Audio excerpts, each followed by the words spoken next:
Welcome into another edition of Region Roundup. I'm James Boyd here with Mike Clark to bring you the latest Region news. Mike, how are you doing? I'm doing good. We will talk about this in a bit, but it's football season again. Even though our Illini just advanced to the second round of the NCAA tournament, somehow our calendars are all messed up, and Illinois high school football starts tonight, so I'm looking forward to that. But and we were just talking about beforehand, it's going to be kind of cold out there tonight, but you know how that works. It's like we're doing what we want to do. We're in our elements, so we'll make the best of it. So how are you doing? I'm doing good. Obviously, it's been a unique week, to say the least. We'll start off here on the pod by talking about Tyree Riley, 18-year-old former Griffith basketball player. He was shot and died on Monday. It was like late Sunday night, early Monday morning, around midnight. Mike, I did the story on him. It's pretty much everywhere now. I had a chance to speak with his family, and I think that they appreciated it, but it was hard. It was tough because, unfortunately, I've done these types of stories before, but this was the first time that I had actually knew the kid. And, if I saw him tomorrow, I'd say what's up, and he'd ask me what I'm up to or something like that. Wasn't super close with him or anything like that, but he was one of the kids that I just knew around the region, mainly because I interviewed him a couple years ago. I'll never forget that because at the time I was frustrated because he was being so silly during my interview. I couldn't get a quote that was worthy of being put in the story. I was like, man, this kid is joking around so much I can't even use this stuff. But that's kind of who he was. And then beyond that, he used to just pop up at a lot of big games. I feel like if there was ever a big game, and if he wasn't playing and after he had graduated, he was probably going to be there to support some of his friends. And I mean, Mike, I tell you all the time, I got a lot of these kids on social media, and he knew some of everyone. I got parents that have commented on the story and messaged me and saying, hey, he really was a great kid. And it's just unfortunate what's happened to him. I'll be going to a balloon release tonight to kind of just bring more imagery to what's going on and the effects that it kind of leaves behind. But it was a tough one. And I know you advised me to reach out to the family, which I did. And I'm thankful that they were willing to talk. Yeah. We've talked about this before. As you said, I mean, these types of stories are never easy, but they're important. They're important to the family. They're important to the community. They're important to the memory of the person who's no longer with us. And sometimes there are different circumstances, and honestly, the circumstances don't matter. What matters is that we tell a story in a respectful way about someone who made a massive impact in a short life, which Tyree did. And, folks, if you haven't read it, please go and read it. One thing I would say, James, the image that went with the story that we were able to get from the family, I thought was great. It kind of illustrates basically what you were writing about. What you wrote about in the story is that, as you said, he knew so many people, and he was very outgoing and, a jokester, whether he was talking to you or whether he was talking to his friends or his family or whoever. And, it's a tragedy, and he will be missed. There's no doubt about that. But, these stories, again, as I said, are important because, people deserve to know who he was, and not just the cold facts of how he died, but they need to know how he lived too. And he did a lot of living in 18 years. I'm glad we were able to to put it out there. Again, you did a great story, or a great job with it, rather. And I know it means a lot to the family. And, as you said, you never really know when you talk to the family. Some families, prefer not to speak, and obviously we honor their wishes. The last thing we want to do is intrude on anyone in their grief. But a lot of times it feels like it's something that the family does want to do, as it was in this case. They want to keep the memory of their loved one alive. So, again, tough assignment, well executed. So, and let us move on to another story that some of us really didn't see coming. Hammond High School's final basketball season is over. They lost in the regional championship game, and it's a tough one because this team was a special team, and the Hammond High School basketball program is such a big part of the community. It's community deep through and through. Larry Moore Sr., who's the athletic director, we've talked about this on the pod before. You talked to him, you got his history. He played there, was an Indiana All-Star with Larry Bird. He's wrapping up his career now, actually, as the Hammond High AD. His son is the coach, and is a very close-knit team, obviously. Unfortunately, they had a serious injury to one of their players. Well, I don't know how serious. I mean, I don't want to overblow it, but I mean an injury to one of their players, one of their main players, and that might have been a tough blow for them to overcome. Yeah, I was not at this game. We had 4 teams, I believe. Not 4 teams. We had about 6 teams make it out to the regional round, and I was sent out to go cover Bowman, who had their season come to an end against Fort Wayne Blackhawk in the Class 2A regional championship at North Judson. But I was following the tweets, Mike, and following along and see what was Hammond doing. And like you said, it's over, and it's more final than any other, season-ending loss. And the thing that kind of I'll point out a couple things. Without Reggie Abram, who I believe he didn't play. I know he didn't play in the sectional. I don't think he played the regional either. So he missed all 5 of their postseason games. And the fact that they were on the brink of winning a regional championship without, in my opinion, their best player. Not the most talented, but their best player. I think he makes them go. It was pretty remarkable. They were up by a lot, and then they, South Bend St. Joe stormed back, and then they stormed back to send it into overtime, and they kind of ran out of gas. So, I think I wasn't surprised that they lost. I just thought that after they forced it into overtime, I was like, oh, they got some new life, because they were down, I think 7 with 2 minutes to go, and forced overtime, and I thought, okay, well, they got new life, but it's March, anything can happen, and South Bend St. Joe won the game. And the thing that I always kind of get reminded of, and I try to remind others of, is that I'm not a fan of any of the region teams. I can't say that they deserve to be in a position more than any other team.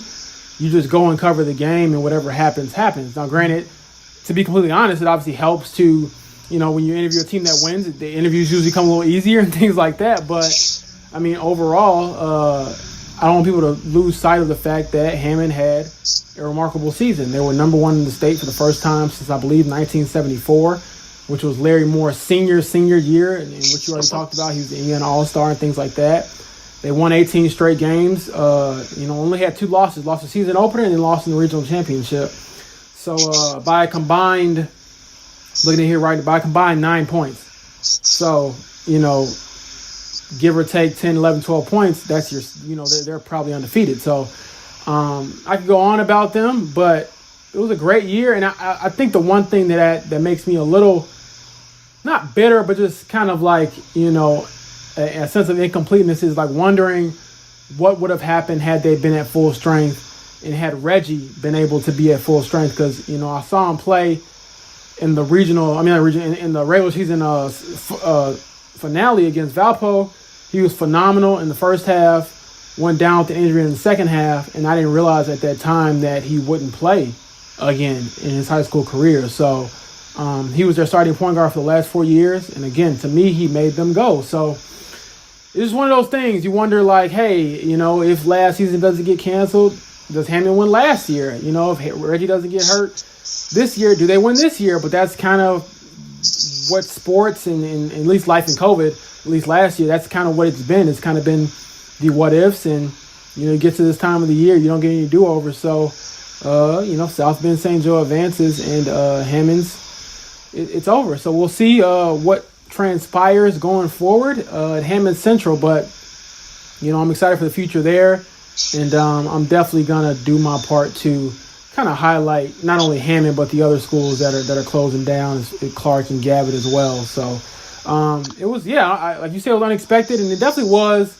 I think, on paper. But I think if anybody knew, as far as us being pretty close to the team and covering them, anybody who knew they didn't have Reggie probably knew, you know, there was a chance that they didn't get through, just because he was so important to that team. Yeah, and one of the things that I'll throw out there a little bit too, there was a little Facebook conversation that I was involved in leading up to the regional, and one of the things that someone who was kind of an insider in Hammond sports said is that, you know, this is probably just the beginning, honestly. I don't know if it's the beginning, but it's not the end for Hammond High School / Hammond Central, because there's a lot of talent in that feeder system. And I don't know if this is true or not, but what I'm told is that Eggers, which is one of the feeder schools, has got one of the best junior high teams in the entire country. So I don't know how you judge that, but take that for what it's worth. You know, presumably Larry Moore Jr. is going to stick around, and you know, I mean, we saw kind of what they were capable of doing this year. They beat every good 4A team in the area. They beat Munster, they beat Valpo, they beat Chesterton, they beat West Side. You know, I mean, so, you know, what they did, their body of work is pretty remarkable, and it looks like they're going to be pretty good in the new configuration going forward. That being said, like you said, Bowman also got knocked out. We have two teams advancing, West Side and Kouts, and, you know, not a surprise for West Side. Chris Buggs has been kind of building toward this for a long time, as we know. He's got this generational kind of a team at West Side too, really, you know, and to see the urban core schools of Hammond and West Side having great seasons in tandem at the same time is kind of cool, honestly, because that's a very old school thing in the region. You know, these are teams that, you know, have historically been good, and now they're good again. And Kouts, of course, is, you know, a team that's been building toward this as well. You know, I mean, that's the thing about all three of these teams, really, Hammond, West Side, and Kouts, is that, you know, their coaches knew a few years ago that this was going to be the year, because they all have some great talents. I mean, obviously West Side, we talked about Jalen Washington and Krishan Christmas and Mason Nicholson and Kamari Peterson. You know, Kouts has the Wireman brothers. So, yeah, I mean, you know, we knew these guys were going to be coming into their own, and here they are on the semi-state, one game away from the state or 1 game away from reaching the state finals, 2 games away from winning a state title, and, you know, we'll see how these last 2 weeks go. Hopefully there will be 2 weeks for us. Yeah, I mean, I'll be heading down to Lafayette Jeff tomorrow, Saturday, to check them out and see who gets through. I do believe that Kouts is favored to win. I think that's a fair thing to say. And then from what I've heard with West Side and Carmel, it's kind of a toss-up. I mean, they were number 2 in the AP rankings when the regular season ended. West Side was number 9. I do believe that West Side should have been higher, in my opinion, just because of how great they were down the stretch of the regular season and into the postseason. But, maybe that's my region bias, if you want to call it that. But, I mean, when you have a 5-star recruit and you're playing as great as they are, I think you should get a little more nod in the rankings. But either way, it should be a great game. You get to this point of the year where whoever teams are left, they aren't bad teams. They're good teams. And even if they're not like great teams, they usually have a great player or two that got them there. So I'm excited to see them. Last time I saw West Side was when they won their first sectional championship in 16 years. Now they're trying to get through the state for the first time since then as well. So it'll be exciting. I know that game is sold out. I believe it was like 1,800 tickets or something like that. And Kouts tickets are still available from what I understand. But, I mean, I'm sure that'll be pretty packed as well. Because Kouts fans travel very well, Mike. I don't know if you saw the gallery, but they come out and I have a feeling that when I go down to Jeff tomorrow, I'm going to hear a lot of Kouts fans and probably feel like I'm at a Kouts game, a home game. Because and to me, they're like the perfect example of like that Hoosier movie vibe, like the small town. They don't have a football team. Basketball is all that they do, all that they really care about. In the PCC tournament, things like that. So, it's a big deal for the people of that community. And, as much as people are talking about West Side getting through, if Kouts were to get through, it would be their first time in a long time as well. I believe West Side's last semi-state championship was 2002. And then the last time Kouts was in a semi-state was 2001. And they've never won one, so they've never been to state. So it'll be cool to see if some history can be made. But either way, like we always say, you got to play the games to get there. So I'm excited to have the privilege of covering the biggest games of the year. Yeah, and we would be remiss if we did not mention who'll be keeping the book for Kouts, Keith Noost. The best of the best. Truly. Yeah, Keith, we've written about Keith before, and I'm sure a lot of people, if not almost everybody on this podcast, knows who he is. I mean, he's the most famous scorekeeper in Northwest Indiana. There's nobody who's even close. He's the best at it, honestly. He's been doing it for 50-some years, maybe 60 years. I don't even know anymore. But one of the great region personalities. He's just there. He's been there for every game. Yeah, I don't think I had to ask if he had a ticket for Saturday. I'm pretty sure he'll be there. Yeah, not just the boys team, but the girls team, girls basketball team, and we wrote about this. Robbie Weinstein wrote about this before he was still here, and Kouts is probably unique in the area that their athletic director puts together their boys and girls basketball schedule, so they're not playing at the same time because Keith wants to be there for the girls' games as well as the boys' games, so he can keep score for them too. And then, of course, he does spring sports as well. So, that would be an awesome story for Keith to be able to keep the book for a state championship game. That would be something else. I think he'd keep it better than the people they have doing it at state, to be honest. No doubt. More basketball and some really big girls basketball news. We have 2 senior All-Stars. We talked about the junior All-Stars last week. We talk about the senior All-Stars this week. Trinity Thompson from Michigan City and Courtney Blakely from Bishop Knoll. Not really a surprise, although I think that, sometimes there's a little bit of wondering, whether the region's going to get recognized statewide, and this time they did. So congrats to both of them. A huge honor. Yeah, just a little background on both players if you've been under a rock. Trinity Thompson, I think she averaged about 22 and 15 this year at Michigan City. Had a double-double in all 19 games. One of the most dominant players in the state. And she was an Indiana Junior All-Star last year, so now she's doubling up with the Indiana All-Star nod as a senior. Courtney led the state in scoring. I think it was like 31.7 points a game. The only other person in region history, girls basketball history, that scored more points than her is Dana Evans, who's at Louisville now and starring there and trying to lead them to their first national championship here, this weekend in the NCAA tournament, things like that. But Courtney was not a junior all-star last year. And, people had their opinions about that. But this year, she was just undeniable. 2 50-point games. She had a week there where she averaged over 40 a game, and I think like 4 or 5 games or something crazy.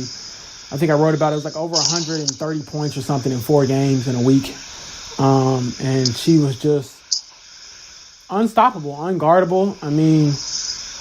She probably faced every defense imaginable. And there were games that I saw Courtney play, and I was just thinking, wow, she's just better than everyone else. And I don't say that arrogantly. I just mean, like, you play defense, you force tough shots, and if she's making tough shots, you kind of just look at, like, what do you do besides, I guess, I don't know, lock her in the locker room and don't let her come out. She was that type of player, get on the court. Anywhere on the court is in her range, and if she saw a few go in, it was going to be a long night. So I know they're excited. And also, she's the second Indiana All-Star in her family, following the footsteps of her mom, Angela Hamblin Blakely, who was a region legend. But honestly, she's the most humble woman like ever. She is very big on letting her kids, both Courtney and Kennedy, who's playing at Bishop Noll now, a couple years younger than Courtney. She's very big on letting her kids be themselves. Letting them carve out their own path. She didn't force them to play basketball.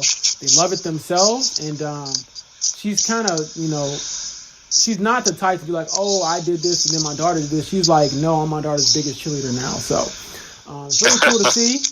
And, I kind of get reminded of, like, how much great girls basketball we've had in the region. And it's really cool to see things kind of come full circle. Crown Point winning their first state championship since 1985. Courtney becoming an Indiana All-Star, following in her mom's footsteps. So it's been a really big year for region girls basketball. I'm looking forward to, the Indiana All-Star games, juniors versus seniors. A lot of people think the juniors can probably get the seniors. I don't know. We'll see. And I'm also just excited that there will be some type of game for them to play this year. I know that I don't think there will be any. I know there won't be any Kentucky Junior All-Star games for the Indiana Junior All-Stars, but they'll have a couple games for the Senior All-Stars. So last year this was all canceled due to COVID, so you kind of just got your jersey in the mail and that was it. But this year they'll get a chance to compete, and I'm excited for it just because it kind of just puts a cap on a season. And, it's like the last chance you'll get for a lot of these seniors to represent your high school before going off to do some other things. So it should be fun. Yeah, and we know you can't get enough hoops. So No, not at all. I don't know if I'll be able to make it or what's going on, but, I'm enjoying the ride, man. It's been crazy. Basketball in Indiana this year, I don't think people can deny that, Indiana has kind of become the mecca of basketball again, especially this year. It's got the, Big Ten tournament, you got the NCAA tournament, men's tournament that is, and then you got, Indiana All-Star games and state champions. And they made it through a pandemic to get to this point, and they're still making it through. So, yeah, like you said, every time you tell me I got to go to a basketball game, it's like riding a bike, Mike. It's easy. It's no stress. I know the lingo. I know the terms. I know I'm looking forward to it. So it should be fun. And again, hats off to those girls. All 4 of them, Jessica Carruthers, Lily Stoddard, who are junior all-stars, Courtney Blakely, and Trinity Thompson, who are senior all-stars, because they work extremely hard. I've known all of them since my time here in the region over the last 2.5, 3 years. So I've seen them grow into the players that they are. And it's been awesome to see their hard work, get rewarded. Because that's what you preach. So, absolutely. And so as we pivot a little bit here, as promised earlier on, I am, as we speak, it's Friday afternoon here, and I'm getting ready to figure out exactly how much cold weather gear I need for the start of the Illinois high school football season. It's starting in a few hours from when we speak. By the time most of you folks have heard this, first games will probably be over. But, it's as we talked about last week a little bit, we didn't know if we were going to get to this point. We are to this point, and Illinois high school sports are in a frantic race to get everything in. They're going to play every single sport before the school year. Well, I was going to say before the school year is over. Actually, some of the sports are going to bleed over into June after the school year is over for most kids. But we are going to play. Football is going to play 6 games, no playoffs, and that sounds kind of anticlimactic, but kids are happy, excited, thrilled to be playing. I'm excited to be covering it again. I didn't know if I was going to get a football season to cover this year, but again, here we are. I'm going to be going out to TF South, and we're going to see how things are going to work. The spectators are going to be limited. I think the current state guideline is 20% of capacity. And one of the things with that, of course, is it's like I don't know how many high school football stadiums have ever actually figured out what their capacity is. I mean, nobody ever really needed to know that before. So we'll see how all that works. But there will be football. Only about a little bit over 2 weeks of practice. So some coaches are saying it could be a little bit ragged, just because kids are getting up to speed and everything. Some kids are coming off of basketball. TF South's quarterback is Isaiah Lewis, who was one of the key players on their pretty successful basketball team, which finished their season a week ago yesterday, actually. So he's only been with the football team full-time for a week, which is kind of nuts. But, again, here we are. Looking forward to that. Other sports are, like I said, basketball is finishing up actually today and tomorrow in the public league. Some other traditional fall sports are underway, boys soccer and girls volleyball. Then, in a few weeks, we're going to be getting to baseball and softball and track, and it's going to be kind of crazy keeping track of what season is it anymore. It's spring, but everything is going on. So, but again, and kind of a theme that we've talked about a little bit too, certainly in the last year of doing the podcast is kids want to play.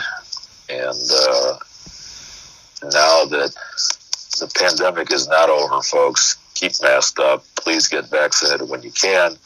But things are opening up for sure, and we just need to keep that momentum going so that this is the last pandemic year of sports, and when we come around to the 21-22 school year, this is mostly behind us. So anyway, there's that. And finished up with a little bit more basketball, the NCAA tournament. And no, folks, this is not James and I talking about our Illini, much as we love them. After today's first round win over Drexel, no surprise there.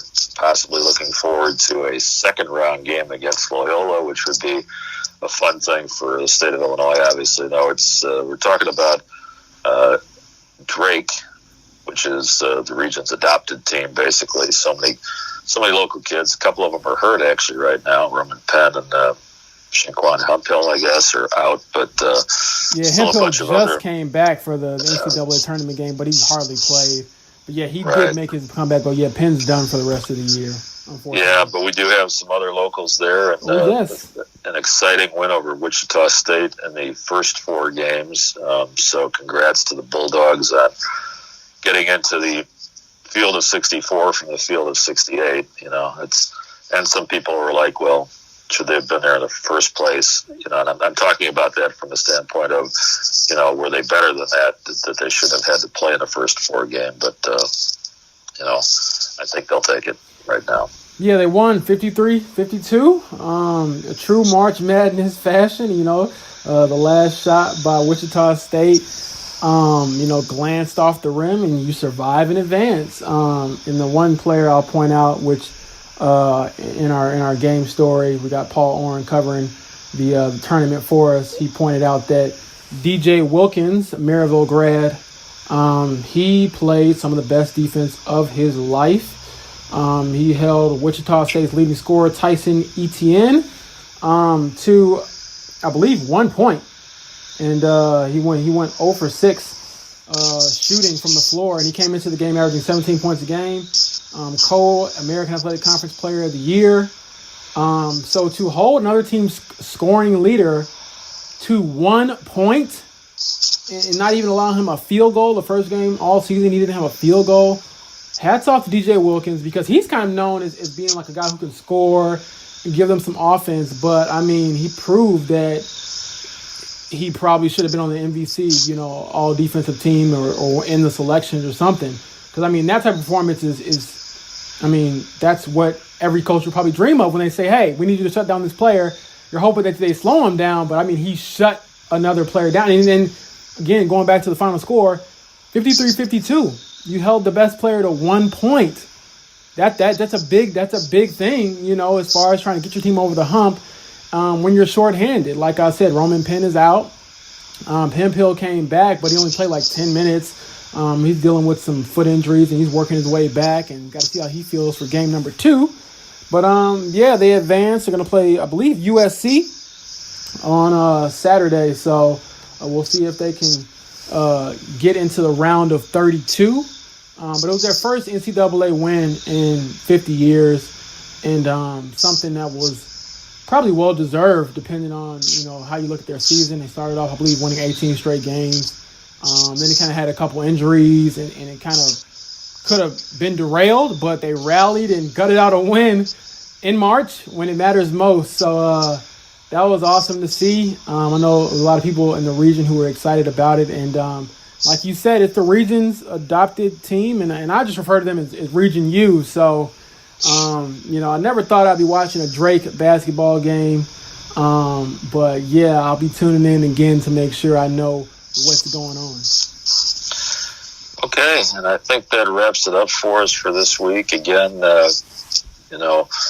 what we should say also, I guess, before we go, thanks so much for supporting local journalism. All these stories that we've talked about would not be possible without your support, listening, sharing our stories, reading our stories, subscribing to the print edition, the online edition. We appreciate that so much because we know it's a tough time for a lot of folks. Budgets are tight in the pandemic era for sure, and the fact that you support us during this time means so much to us, and we're glad to be able to bring these stories to you, and we look forward to bringing you many more. So anyway, on that note, we will wrap it up, and we will talk to you next week.